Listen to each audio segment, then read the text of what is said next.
ਸਤਿ ਸ਼੍ਰੀ ਅਕਾਲ। ਤੁਸੀਂ ਵੇਖ ਰਹੇ ਹੋ ਟੀਵੀ ਪੰਜਾਬ। ਮੈਂ ਹਾਂ ਗਗਨਦੀਪ ਸਿੰਘ। ਇਸ ਵੇਲੇ ਦੀ ਵੱਡੀ ਖਬਰ ਜਿਹੜੀ ਕਿ ਯੂਕੇ ਤੋਂ ਸਾਹਮਣੇ ਆ ਰਹੀ ਹੈ।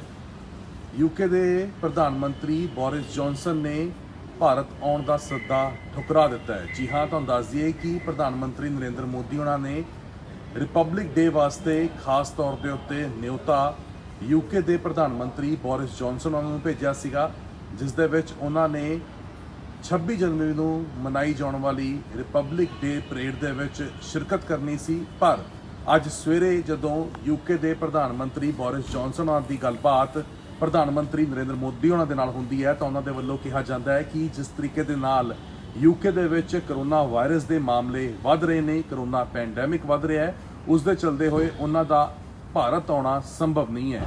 ਤਾਂ ਇਸ ਗੱਲ ਦੀ ਪੁਸ਼ਟੀ ਜਿਹੜੀ ਹੈ ਉਹ ਯੂਕੇ ਤੋਂ PM ਬੋਰਿਸ ਜੌਨਸਨ ਉਹਨਾਂ ਦੇ ਦਫ਼ਤਰ ਦੇ ਵੱਲੋਂ ਕੀਤੀ ਗਈ ਹੈ, ਜਿਸ ਦੇ ਵਿੱਚ ਉਹਨਾਂ ਨੇ ਕਿਹਾ ਹੈ ਕਿ ਹਾਲਾਂਕਿ ਉਹਨਾਂ ਨੇ ਜ਼ਰੂਰ ਪ੍ਰਧਾਨ ਮੰਤਰੀ ਨਰਿੰਦਰ ਮੋਦੀ ਉਹਨਾਂ ਦੇ ਨਾਲ ਗੱਲਬਾਤ ਕਰਕੇ ਇਸ ਸੱਦੇ ਨੂੰ ਜਿਹੜਾ ਹੈ ਫਿਲਹਾਲ ਦੇ ਲਈ ਠੁਕਰਾ ਦਿੱਤਾ ਹੈ, ਕਿਉਂਕਿ ਇਹ ਸੱਦਾ 6 ਮਹੀਨੇ ਪਹਿਲਾਂ ਭੇਜਿਆ ਜਾਂਦਾ ਹੈ।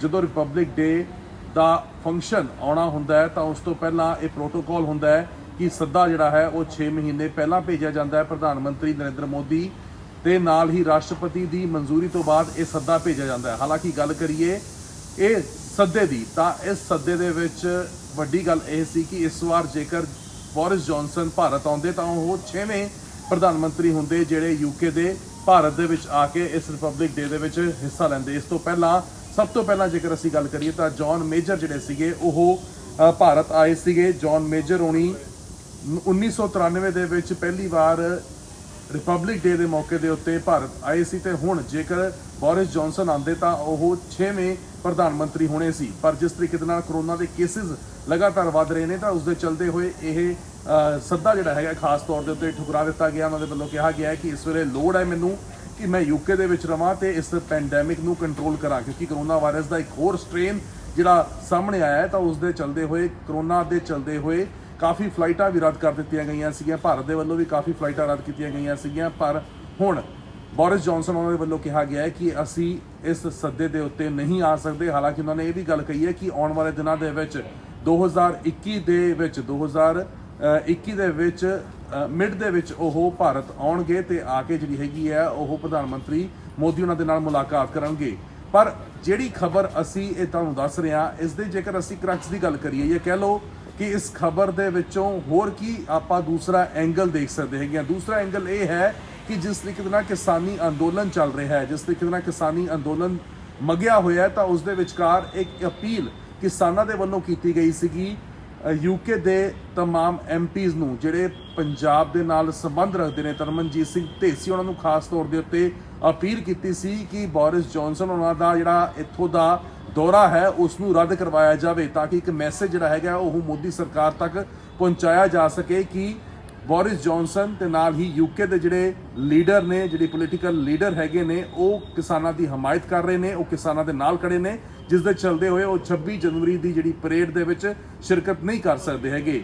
ਤਾਂ ਇੱਕ ਪਾਸੇ ਹੁਣ ਇਹ ਵੀ ਚੀਜ਼ ਜਿਹੜੀ ਹੈਗੀ ਹੈ ਦੇਖੀ ਜਾ ਰਹੀ ਹੈ ਕਿ ਵਾਕਈ ਹੀ ਇਸ ਦੇ ਪਿੱਛੇ ਅਸਲ ਕਾਰਨ ਇਹ ਹੈ ਕਿ ਜੋ ਪ੍ਰੈਸ਼ਰ ਇੰਟਰਨੈਸ਼ਨਲ ਲੈਵਲ ਦੇ ਉੱਤੇ ਕਿਸਾਨਾਂ ਦਾ ਬਣਿਆ ਹੋਇਆ ਹੈ, ਜਿੱਥੇ ਵੱਖੋ-ਵੱਖ ਹੋਰ ਦੂਜੀਆਂ ਕੰਟਰੀਆਂ ਦੇ ਵਿੱਚ ਵਿਰੋਧ ਲਗਾਤਾਰ ਜਾਰੀ ਹੈ। ਖਾਸ ਤੌਰ ਦੇ ਉੱਤੇ ਕੈਨੇਡਾ ਦੀ ਗੱਲ ਕਰੀਏ ਤਾਂ ਪ੍ਰਧਾਨ ਮੰਤਰੀ ਜਸਟਿਨ ਟਰੂਡੋ ਹੋਣੀ ਜਿਹੜੇ ਨੇ ਉਹ ਖੁੱਲ੍ਹ ਕੇ ਹਮਾਇਤ ਕਰਦੇ ਨੇ ਤੇ ਨਾਲ ਹੀ ਯੂਕੇ ਦੀ ਗੱਲ ਕੀਤੀ ਜਾਵੇ ਤਾਂ ਯੂਕੇ ਦੇ ਵੀ ਜਿਹੜੇ ਸਿਆਸਤਦਾਨ ਹੈਗੇ ਨੇ ਉਹ ਇਸ ਦੀ ਹਮਾਇਤ ਕਰਦੇ ਹੋਏ ਨਜ਼ਰ ਆਏ ਨੇ, ਕਿਸਾਨਾਂ ਦੇ ਨਾਲ ਖੜੇ ਹੁੰਦੇ ਹੋਏ ਨਜ਼ਰ ਆਏ ਹੈਗੇ ਨੇ ਕਿ ਵਾਕਈ ਹੀ ਇਹ ਕਾਰਨ ਹੈਗਾ ਕਿ ਇਹਨਾਂ ਨੂੰ ਆਪਣਾ ਜਿਹੜਾ ਦੌਰਾ ਹੈ ਉਹ ਰੱਦ ਕਰਨਾ ਪਿਆ। ਕਿਉਂਕਿ 26 ਜਨਵਰੀ ਦੀ ਖਾਸ ਤੌਰ ਦੇ ਉੱਤੇ ਅਸੀਂ ਗੱਲ ਕਰੀਏ ਤਾਂ 26 ਜਨਵਰੀ ਦੇ ਉੱਤੇ ਜਦੋਂ ਇੱਥੇ ਬਾਹਰੋਂ ਵਿਦੇਸ਼ਾਂ ਤੋਂ ਮਹਿਮਾਨ ਆਉਂਦੇ ਨੇ ਤਾਂ ਉਹਨਾਂ ਨੂੰ ਭਾਰਤ ਦਾ ਕਲਚਰ ਦਿਖਾਇਆ ਜਾਂਦਾ ਹੈ, ਭਾਰਤ ਦੀ ਜਿਹੜੀ ਡਾਇਵਰਸਿਟੀ ਹੈ ਉਸ ਨੂੰ ਦਿਖਾਇਆ ਜਾਂਦਾ ਹੈ। ਪਰ ਇਸ ਵਾਰ ਦੀ ਜੇਕਰ ਅਸੀਂ ਗੱਲ ਕਰੀਏ ਤਾਂ ਇਸ ਵਾਰ ਜੇਕਰ ਕੋਈ ਮਹਿਮਾਨ ਆਂਦਾ ਤਾਂ ਉਸ ਨੂੰ ਕੀ ਤਸਵੀਰ ਜਿਹੜੀ ਹੈ ਇੱਥੋਂ ਦੇ ਲੋਕਾਂ ਦੀ ਦਿਖਾਈ ਜਾਂਦੀ, ਕਿਉਂਕਿ ਇੱਕ ਪਾਸੇ ਕਿਹਾ ਜਾ ਰਿਹਾ 26 ਜਨਵਰੀ ਵਾਲੇ ਦਿਨ ਜਦੋਂ ਇੱਥੇ ਪਰੇਡ ਹੋਊਗੀ, ਪ੍ਰਧਾਨ ਮੰਤਰੀ ਨਰਿੰਦਰ ਮੋਦੀ ਜਦੋਂ ਝੰਡਾ ਲਹਿਰਾਉਣਗੇ ਤਾਂ ਦੂਸਰੇ ਪਾਸੇ ਬਾਰਡਰ ਦੇ ਉਸ ਪਾਰ ਜਿੱਥੇ ਕਿਸਾਨ ਅੰਦੋਲਨ ਕਰ ਰਹੇ ਨੇ ਤਾਂ ਉਹ ਵੀ ਆਪਣੀ ਲੱਗ ਤੋਂ ਟਰੈਕਟਰਾਂ ਦੇ ਉੱਤੇ ਪਰੇਡ ਕਰਨਗੇ। ਤਾਂ ਇੱਕ ਇਹ ਵੀ ਮੈਸੇਜ ਜਿਹੜਾ ਸੀਗਾ ਇੱਕ ਗਲਤ ਆਪਾਂ ਕਹਿ ਸਕਦੇ ਹੈਗੇ ਆ ਉਹ ਪੂਰੇ ਮੁਲਕ ਭਰ ਦੇ ਵਿੱਚ ਜਾਣਾ ਹੈ ਜਦੋਂ ਇਹ ਤਸਵੀਰਾਂ ਜਿਹੜੀਆਂ ਹੈਗੀਆਂ ਲੋਕ ਦੇਖਣਗੇ ਕਿ ਇਹ ਰਿਪਬਲਿਕ ਡੇ ਦੇ ਉੱਤੇ, ਗਣਤੰਤਰ ਦਿਵਸ ਦੇ ਉੱਤੇ ਇਹੋ ਜਿਹੀ ਤਸਵੀਰ ਭਾਰਤ ਦੇ ਵਿੱਚ ਨਜ਼ਰ ਆ ਰਹੀ ਹੈ। ਕਿਉਂਕਿ ਗਣਤੰਤਰ ਦਿਵਸ ਦੀ ਅਸੀਂ ਜੇਕਰ ਗੱਲ ਕਰਦੇ ਹੈਗੇ ਤਾਂ ਉਹ ਗਣਤੰਤਰ ਦਾ ਮਤਲਬ ਹੁੰਦਾ ਹੈ ਲੋਕਾਂ ਦਾ ਦਿਵਸ। ਤਾਂ ਜੇਕਰ ਲੋਕਾਂ ਦਾ ਦਿਵਸ ਹੀ ਜਿਹੜਾ ਹੈਗਾ ਇਸ ਤਰੀਕੇ ਦੇ ਨਾਲ ਮਨਾਇਆ ਜਾ ਰਿਹਾ ਹੈਗਾ ਤਾਂ ਫਿਰ ਉਹ ਅੰਦਾਜ਼ਾ ਲਗਾ ਸਕਦੇ ਹੈਗੇ ਨੇ ਕਿ ਭਾਰਤ ਦੇ ਵਿੱਚ ਸੰਵਿਧਾਨ ਕਿੱਥੇ ਖੜਾ ਹੁੰਦਾ ਹੈਗਾ, ਭਾਰਤ ਦੇ ਵਿੱਚ ਡੈਮੋਕ੍ਰੇਸੀ ਕਿੱਥੇ ਖੜੀ ਹੁੰਦੀ ਹੈਗੀ ਹੈ। ਤਾਂ ਆਪਣੇ ਆਪ ਦੇ ਵਿੱਚ ਇੱਕ ਇਹ ਚਿੰਤਾ ਦੀ ਗੱਲ ਹੈਗੀ ਹੈ। ਕੇਂਦਰ ਦੀ ਸਰਕਾਰ ਦੇ ਉੱਤੇ ਲਗਾਤਾਰ ਜਿਹੜਾ ਹੈ ਪ੍ਰੈਸ਼ਰ ਬਣਦਾ ਹੋਇਆ ਨਜ਼ਰ ਆ ਰਿਹਾ ਹੈਗਾ। ਹਾਲਾਂਕਿ ਕਿਹਾ ਜਾ ਰਿਹਾ ਹੈ ਕਿ 8ਵੇਂ ਗੇੜ ਦੀ ਮੀਟਿੰਗ ਜਿਹੜੀ ਹੋਣੀ ਹੈ 8 ਜਨਵਰੀ ਨੂੰ, ਉਸ ਦੇ ਵਿੱਚ ਕੋਈ ਨਾ ਕੋਈ ਹੱਲ ਜਿਹੜਾ ਹੈ ਉਹ ਕੱਢਿਆ ਜਾਵੇਗਾ। ਪਰ ਹੱਲ ਜੇਕਰ ਨਹੀਂ ਨਿਕਲਦਾ ਤਾਂ 26 ਜਨਵਰੀ ਨੂੰ ਤਸਵੀਰਾਂ ਕੁਝ ਹੋਰ ਹੀ ਹੋਣਗੀਆਂ।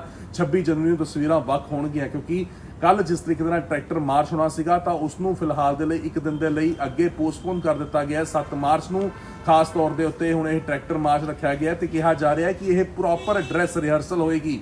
26 ਜਨਵਰੀ ਨੂੰ ਜੋ ਉੱਥੇ ਪਰੇਡ ਕੀਤੀ ਜਾਣੀ ਹੈ, ਜੋ ਟਰੈਕਟਰ ਮਾਰਚ ਕੀਤਾ ਜਾਣਾ ਹੈ, ਉਸ ਦੀ ਪ੍ਰੋਪਰ ਡਰੈਸ ਰਿਹਰਸਲ ਜਿਹੜੀ ਹੈ ਉਹ ਕਿਸਾਨਾਂ ਦੇ ਵੱਲੋਂ ਕੀਤੀ ਜਾਣੀ ਹੈ।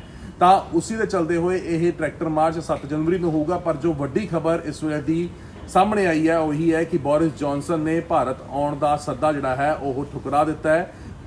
ਬੋਰਿਸ ਜੌਨਸਨ ਕਹਿ ਰਹੇ ਨੇ ਕਿ ਉਹ ਇਸ ਸੱਦੇ ਨੂੰ ਸਵੀਕਾਰ ਨਹੀਂ ਕਰ ਸਕਦੇ ਕਿਉਂਕਿ ਜਿਸ ਤਰੀਕੇ ਦੇ ਨਾਲ ਕਰੋਨਾ ਦੇ ਮਾਮਲੇ ਲਗਾਤਾਰ ਵਧਦੇ ਜਾ ਰਹੇ ਨੇ, ਜਿਸ ਤਰੀਕੇ ਦਾ ਨਵਾਂ ਸਟ੍ਰੇਨ ਯੂਕੇ ਦੇ ਵਿੱਚ ਪਾਇਆ ਗਿਆ, ਉਸ ਦੇ ਨਾਲ ਇਸ ਵੇਲੇ ਲੋੜ ਹੈ ਉਹਨਾਂ ਨੂੰ ਕਿ ਉਹ ਆਪਣੇ ਦੇਸ਼ ਦੇ ਵਿੱਚ ਰਹਿ ਕੇ ਹੀ ਇਸ ਪੈਂਡੈਮਿਕ ਦੇ ਉੱਤੇ ਕਾਬੂ ਪਾਉਣ, ਇਸ ਨੂੰ ਕੰਟਰੋਲ ਕਰਨ। ਕਿਉਂਕਿ ਹਾਲਾਂਕਿ ਆਪਾਂ ਗੱਲ ਕਰੀਏ ਵੈਕਸੀਨੇਸ਼ਨ ਦੀ, ਦਵਾਈ ਦੀ, ਤਾਂ ਵੈਕਸੀਨੇਸ਼ਨ ਵੀ ਜ਼ਰੂਰ ਆ ਚੁੱਕੀ ਹੈਗੀ ਹੈ ਪਰ ਅਜੇ ਵੀ ਨਵੇਂ ਸਟ੍ਰੇਨ ਦੇ ਕਾਰਨ ਬਹੁਤ ਸਾਰੇ ਮਾਮਲੇ ਜਿਹੜੇ ਨੇ ਉਹ ਦਿਨ ਪ੍ਰਤੀ ਦਿਨ ਵੱਧਦੇ ਜਾ ਰਹੇ ਨੇ ਤੇ ਨੈਸ਼ਨਲ ਵਾਈਡ ਲਾਕਡਾਊਨ ਜਿਹੜਾ ਹੈਗਾ ਉਹਨਾਂ ਦੇ ਦੇਸ਼ ਦੇ ਵਿੱਚ ਕੀਤਾ ਜਾ ਰਿਹਾ ਹੈਗਾ। ਤਾਂ ਇਸ ਦੀ ਚਿੰਤਾ ਜਿਹੜੀ ਹੈ ਉਹ ਬੋਰਿਸ ਜੌਨਸਨ ਉਹਨਾਂ ਦੇ ਵੱਲੋਂ ਜਤਾਈ ਗਈ ਹੈ। ਹਾਲਾਂਕਿ ਇਸ ਦਾ ਸਵਾਗਤ ਕਿਸਾਨ ਜਥੇਬੰਦੀਆਂ ਵੀ ਕਰਦੀਆਂ ਨਜ਼ਰ ਆਈਆਂ ਨੇ। ਕਿਸਾਨ ਜਥੇਬੰਦੀਆਂ ਦਾ ਕਹਿਣਾ ਹੈ ਕਿ ਅਸੀਂ ਇਸ ਗੱਲ ਦਾ ਸਵਾਗਤ ਕਰਦੇ ਹਾਂ, ਅਸੀਂ ਇਸ ਫੈਸਲੇ ਦਾ ਸਵਾਗਤ ਕਰਦੇ ਹਾਂ।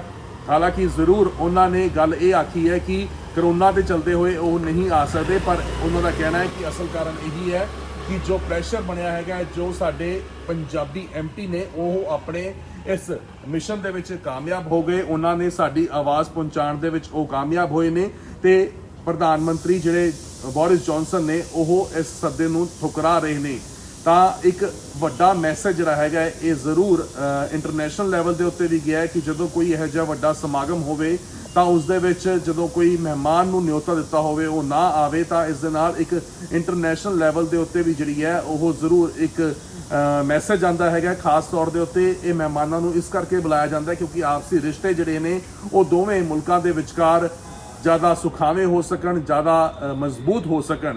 ਇਸ ਤੋਂ ਪਹਿਲਾਂ ਦੀ ਜੇਕਰ ਅਸੀਂ ਗੱਲ ਕਰੀਏ ਤਾਂ 2020 ਦੇ ਵਿੱਚ ਇੰਡੋਨੇਸ਼ੀਆ ਦੇ ਜਿਹੜੇ ਪ੍ਰੈਜ਼ੀਡੈਂਟ ਨੇ ਜੇਰ ਬੋਲਸੋਨਾਰੋ, ਉਹ ਪਿਛਲੀ ਵਾਰ ਮਹਿਮਾਨ ਦੇ ਵਜੋਂ ਜਿਹੜੇ ਸੀਗੇ ਉਹਨਾਂ ਨੇ ਸ਼ਿਰਕਤ ਕੀਤੀ ਸੀ। ਔਰ ਉਸ ਤੋਂ ਪਹਿਲਾਂ ਸਾਊਥ ਅਫਰੀਕਾ ਦੇ ਜਿਹੜੇ ਮਹਿਮਾਨ ਸੀਗੇ, ਜਿਹੜੇ ਸਾਊਥ ਅਫਰੀਕਾ ਦੇ ਪ੍ਰੈਜ਼ੀਡੈਂਟ ਸੀਗੇ ਸਾਇਰਲ ਰਾਮਾਫੋਸਾ ਜਿਹੜੇ ਸੀਗੇ ਉਹ ਇਸ ਰਿਪਬਲਿਕ ਡੇ ਦੀ ਪਰੇਡ ਦੇ ਵਿੱਚ ਹਿੱਸਾ ਲੈਣ ਦੇ ਵਾਸਤੇ ਪਹੁੰਚੇ ਸੀਗੇ।